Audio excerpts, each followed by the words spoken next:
Before a sword ever touches flesh, it touches stone. Again and again. The stone does not care if the blade is proud. It does not care if the blade believes itself ready. It grinds away illusion until only truth remains. The samurai understood this long before psychology gave it names. They understood that the mind must be worn down before it can be refined. This is where the path begins. A weak mind treats mistakes as wounds. A strong mind treats them as signals. Most people run from error because error threatens identity. The samurai destroyed identity early, so nothing remained to protect. This is why they became dangerous. Samurai children were not praised for intelligence. They were not praised for talent. They were praised for endurance under correction. A child who cried when corrected was watched carefully, not punished, but observed. Correction was constant. Failure was public. Embarrassment was normal. This hardened perception early. The first cut a samurai learned to survive was not from steel. It was from realization. Realization that you were slower than you thought, less aware than you believed, more fragile than your ego admits. Before moving forward to the story, I want you to subscribe to the channel and comment the biggest mistake you have ever done in your life. It really helps the channel reach more people. Plus, I enjoy reading all the comments and interact with you. Thank you for your support. Back to the topic. There is a story from the early Sengoku era.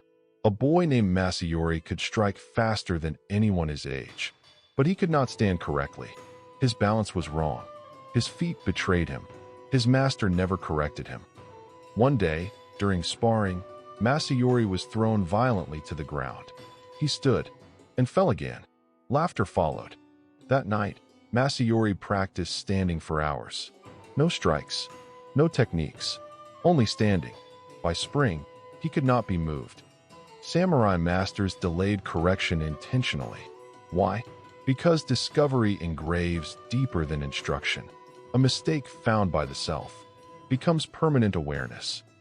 Mistakes under calm conditions teach little. Mistakes under pressure rewire the nervous system. This is why training was exhausting, repetitive, and unforgiving. Every failure reveals three things: what you rushed, what you assumed, what you ignored. The samurai treated failure like a map, not a verdict. A mid-ranking samurai named Kenshiro once survived a duel he should have lost. Afterward, he did not celebrate. He apologized. When asked why, he said, "My mistake was hidden by luck. That is more dangerous than defeat." The samurai did not fight ego with confidence. They fought it with exposure. Public failure destroyed arrogance early. Shame was not used to punish. It was used to clarify. Private failure can be ignored. Public failure cannot be forgotten. Speed hides flaws. Slowness reveals them. Mistakes force slowness. This is where precision is born. Many quit here, not because they lack ability, but because they cannot tolerate being wrong. Those who stay become something else. In the dojo, mistakes bruise pride. On the battlefield, mistakes rewrite history. This is where most philosophies collapse, because it is easy to praise failure when the price is small.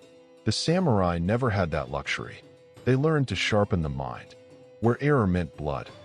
No battle unfolds as planned. Smoke blinds the eye. Noise fractures attention. Fear tightens the chest. In this chaos, perfection dies first. Only adaptability survives. There is a recorded account from the late Sengoku period. A general, brilliant, educated, respected, lost an entire flank in under an hour. Not because his soldiers were weak, but because he refused to change his plan. Scouts reported new terrain. Messengers warned of shifting enemy lines. He ignored them. The plan was elegant, and therefore, in his mind, unquestionable. When the flank collapsed, thousands died. Survivors later said the general never raised his voice. He simply stood there, frozen by his own certainty. The samurai learned this lesson deeply. A wrong decision can be corrected. An inflexible mind cannot. Mistakes sharpen awareness. Ego dulls it. A lesser-known commander once made a mistake that should have destroyed him. He advanced too early. His unit was exposed. Instead of insisting, he ordered an immediate retreat.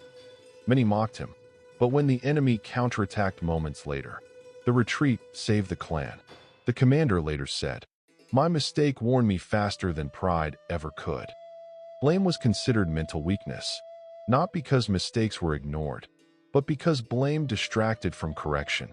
The question was never who failed. It was always what failed. Every battle exposed weaknesses that training concealed: tunnel vision, delayed reactions, false confidence. The samurai welcomed these revelations. They were expensive, but priceless. Once a warrior survived an ambush, only because he tripped. As arrows flew, he fell into a ditch. His unit was slaughtered. He lived. He spent the rest of his life studying that mistake. Why was he running? Why was he not scanning the trees? Why did fear narrow his vision? That fall reshaped him. Survival was not luck. It was awareness sharpened through error. The mind that survives is the mind that notices faster next time. Confidence dulls attention. The samurai sought clarity instead. Clarity survives doubt. Confidence collapses under surprise. Small mistakes were treated as warnings. Ignore them, and they grew teeth. A loose formation today becomes a massacre tomorrow. Blood taught faster than words. That is why samurai philosophy is not optimistic. It is accurate. They did not romanticize failure. They respected it. After the first real battle, the war moved inward. Fear, memory, anticipation. Mistakes echoed longer than wounds. The first sharpening breaks arrogance. The second removes fear. This is where warriors are truly forged. Training taught them how to stand. Blood taught them how to see. What comes next is the mind itself turning into a weapon.